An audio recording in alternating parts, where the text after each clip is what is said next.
Bienvenue à Naturellement Audrey, un podcast dédié à l'exploration et au partage d'un mode de vie holistique, de la parentalité et du bien-être. Merci de partager et de vous abonner si le contenu vous parle. Bonne écoute. Allô tout le monde, bienvenue à un autre épisode de Naturellement Audrey. J'ai le sourire aux lèvres ce matin. Je me suis couchée avec le sourire, je me suis réveillée avec le sourire parce que hier, c'était la journée de lancement de mon podcast. Le premier épisode a été mis en ligne. Il y avait vraiment une fébrilité à l'intérieur que je ressentais, une excitation, une joie. Puis j'avais hâte de savoir c'était quoi le feedback. J'avais hâte de vous entendre, de vous lire. Et ça a été une journée remplie de beaux messages puis d'échanges avec plusieurs personnes. Ça m'a vraiment touchée.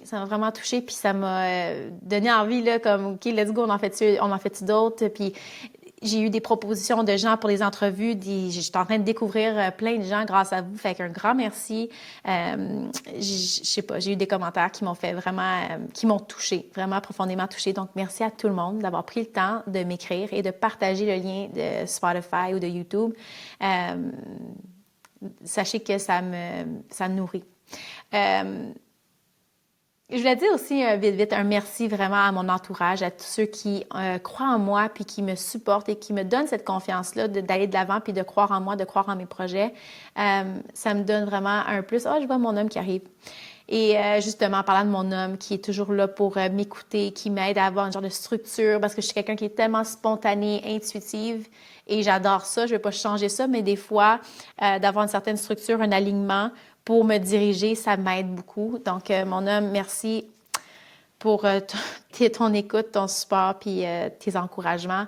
Puis mes amis, ma mère, mes sœurs qui ont écouté mes épisodes, qui m'ont donné leurs commentaires. Puis vous faites une différence puisque vous savez dans tout ça, dans ce projet-là, mais dans mon bien-être en général. Donc, merci. Justement, on parle de bien-être, beaucoup dans le podcast Naturellement Audrey, c'est ça mon intention, du bien-être en général, le bien-être d'un point de vue holistique. Parce que pour moi, le bien-être, c'est pas juste une chose, c'est plein de choses qui contribuent à ça.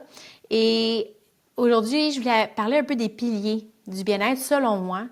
Je pense que les piliers qui sont probablement les mêmes pour plusieurs personnes, mais il y a des choses qui, pour moi, ont changé, ont évolué avec le temps.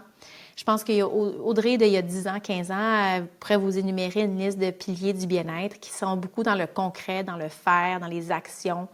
Mais maintenant, je dirais que j'ai intégré beaucoup plus du qui est Audrey dans le sens comme être, dans l'être de qui on est, qui fait partie pour moi aussi des piliers du bien-être. Fait que j'avais le goût d'aborder ça. Puis pourquoi en parler? Parce que je pense qu'à travers les prochains épisodes, à travers le podcast en général, tous les sujets qu'on va aborder vont avoir un lien avec un ou plusieurs de ces piliers-là. Puis peut-être qu'il y en a qui vont s'ajouter, il y en a qui vont changer avec le temps, mais voici où je suis aujourd'hui avec mes piliers. J'en ai quelques-uns. J'ai essayé de prioriser puis de choisir ceux qui, pour moi, étaient comme vraiment essentiels. Je pense qu'il y en a plusieurs qui peuvent être englobés ensemble, mais bref. On va commencer avec le premier qui, je pense, qui est le plus naturel, plus facile pour moi d'aborder, c'est la nutrition, l'alimentation. L'alimentation et l'hydratation, je les mets ensemble. Parce que c'était pour moi l'entrée dans cet univers-là, dans cette quête-là du mieux-être, il y a environ 15 ans de ça, un peu plus. C'est à travers l'alimentation que j'ai développé un intérêt, une curiosité, une passion face à tout ça. Et donc, ouais, je pense qu'une alimentation à base d'aliments complets, le moins transformé possible, c'est à la base d'une bonne alimentation. Et j'ai une plus grande flexibilité maintenant face à l'alimentation parce que je pense que, puis je ferai un épisode juste sur ça, mais j'avais beaucoup plus de rigidité puis de croyances fortes par rapport à un mode de vie spécifique qui m'a servi pendant un temps, mais maintenant, je suis plus souple, plus ouverte face à l'alimentation. Mais une chose qui reste, c'est que je pense qu'une alimentation qui est faite à partir d'aliments complets, moins transformés, pour moi, du moins, c'est ce qui m'énergise le plus puis qui me fait sentir le mieux. Hydratation, vraiment clé. Je suis quelqu'un qui boit énormément d'eau. À la base, j'ai grandi comme ça. Chez nous, on n'avait que de l'eau. On n'avait pas de jus raffinés ou des trucs comme ça. Fait que de l'eau, j'ai toujours bu beaucoup d'eau. Je commence au matin avec de l'eau, 1 litre d'eau. Ces temps-ci, je prends du sel, du Celtic Sea Salt que je mets dans de l'eau que je bois le matin. Puis tout au long de la journée, j'ai mon litre d'eau que je traîne. Mais j'aime aussi m'hydrater avec d'autres choses comme des jus verts, des smoothies, des tisanes, beaucoup de tisanes. J'adore les tisanes. Ces temps-ci, ma combinaison de tisanes, c'est de l'ortie, hibiscus. Ça varie, mais j'adore ça, faire mes propres petites concoctions de tisane. Ça m'aide à boire plus, puis je trouve que c'est bon, puis c'est nourrissant, puis ça vient supporter notre santé immunitaire, santé digestive, apaiser notre système nerveux, tout dépendant. Les plantes ont des propriétés différentes, puis j'adore. Puis par rapport à la nutrition, je pense que je parlais d'alimentation complète, mais mon focus depuis plusieurs années, c'est beaucoup la santé digestive. Fait que d'avoir une alimentation qui nourrit, qui supporte notre microbiote, notre santé digestive, c'est au cœur de tout pour moi. Donc, c'est pour ça aussi, des fois, j'ai fait des ajustements dans mon alimentation pour me sentir bien au niveau de la digestion. Et c'est pour ça que je vous parle et que je vous partage beaucoup ces médias sociaux, mon breuvage éliminatoire, le breuvage, le green drink que je fais à tous les jours depuis des années, que je mélange à chlorophylle, du jus d'aloe vera, des fibres douces, du jus de cerise pour les antioxydants, bref, que je prends tous les jours, une genre de petite concoction le matin ou le soir ou les deux, pour assurer une bonne gestion, pour aider à supporter ça. Donc, je suis vraiment, c'est quelque chose pour moi qui est hyper important d'avoir une bonne gestion optimale. Ensuite de ça, un autre pilier, je dirais que le mouvement, c'est hyper important. On est fait pour bouger et que ce soit à travers l'entraînement. Moi, j'aime beaucoup m'entraîner le matin chez moi. Je fais des poids, du yoga ou du pilates. Je vais me courir, la marche. On est un corps qui a besoin de bouger. On a un système lymphatique qui a besoin d'être bougé. Donc, à travers le mouvement, c'est ça qui fait que ça circule bien puis que ça nous énergise aussi. Hein. Tu sais, moi, je veux dire, je dors peut-être pas moins, mais ouais, moi, avant, j'étais vraiment une dormeuse en vie. J'avais besoin de 8, 9, 10 heures de sommeil. Maintenant, je dors moins d'heures. J'essaie de quand même avoir mon 7, 8 heures. Pas toujours réaliste, mais parce que je me réveille super tôt. Première chose que je fais le matin, c'est que je m'entraîne. Puis, il n'y a pas rien comme l'entraînement pour moi face à mon énergie. Ça m'énergise plus que n'importe quoi d'autre.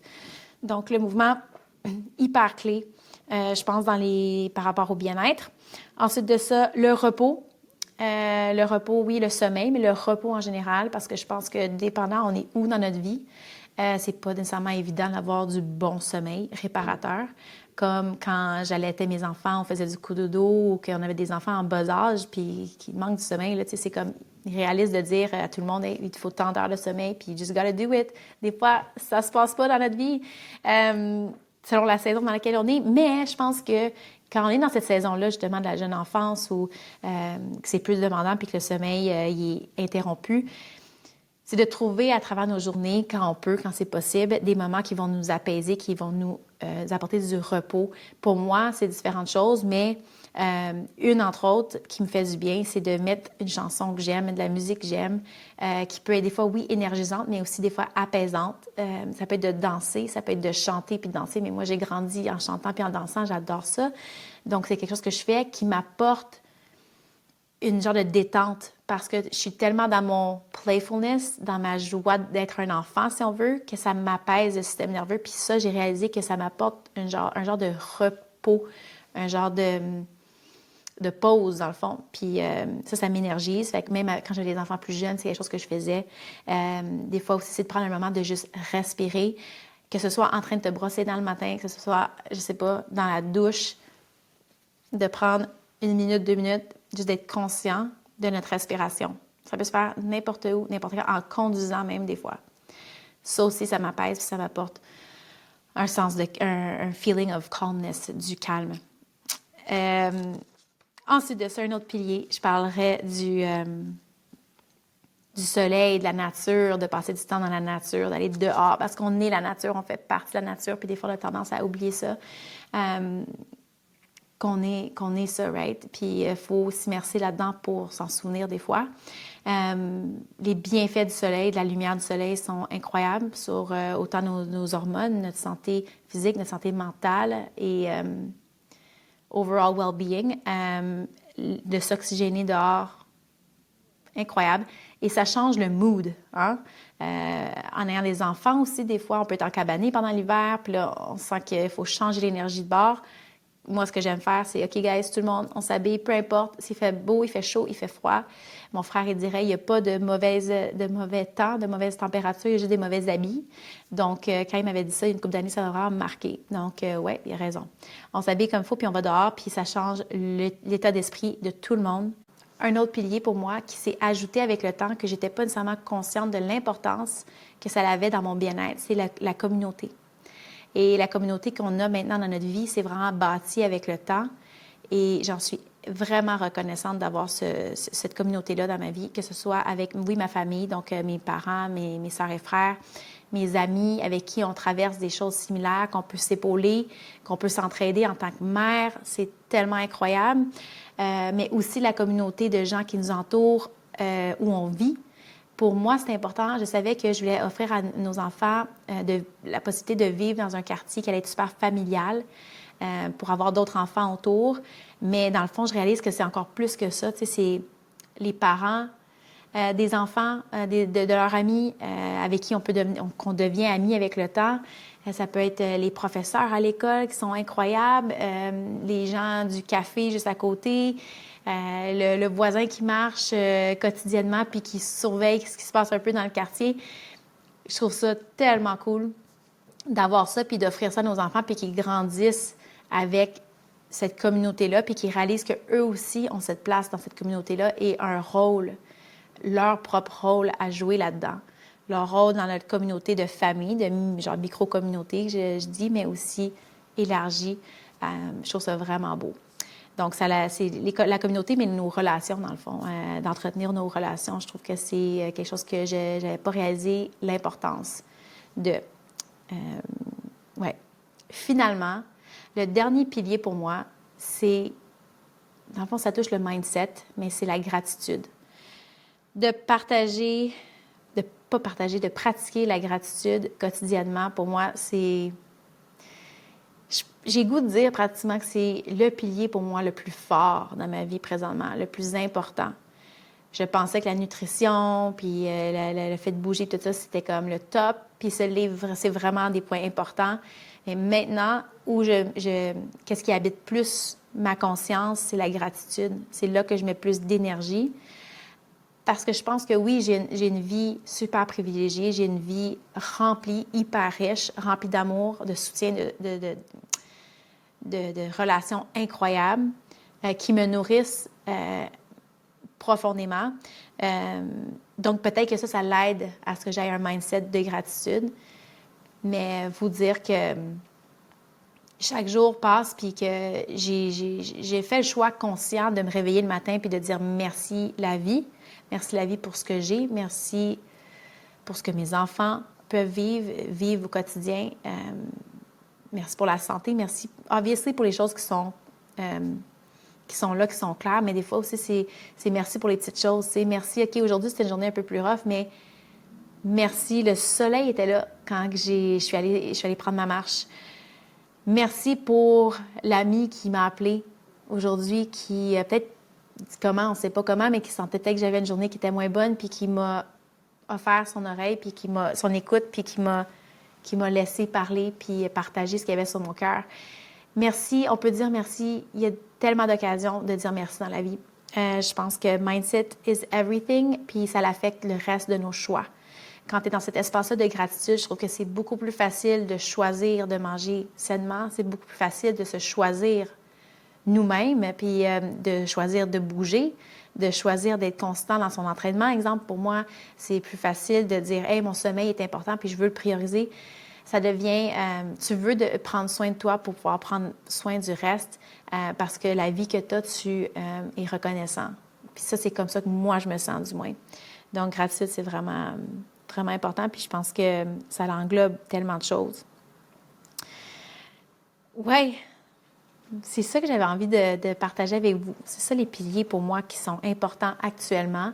Je serais vraiment curieuse de savoir c'est quels vos piliers à vous, qu'est-ce qui vous nourrit, qu'est-ce qui vous énergise, qu'est-ce qui vous fait sentir en vie. partagez avec moi en commentaire, avec nous en fait, parce qu'on est en train de créer cette communauté-là ensemble que je trouve tellement belle à voir fleurir, les connexions que je vois qui se créent. C'est tellement génial. Donc, ouais, laissez-moi savoir. Aujourd'hui, j'ai envie de dire merci à vous. Merci à vous d'être ici. Merci de choisir de m'écouter. C'est comme un baume sur mon cœur. Ça me rend vraiment heureuse. Merci tellement, guys. Passez une belle journée. À bientôt!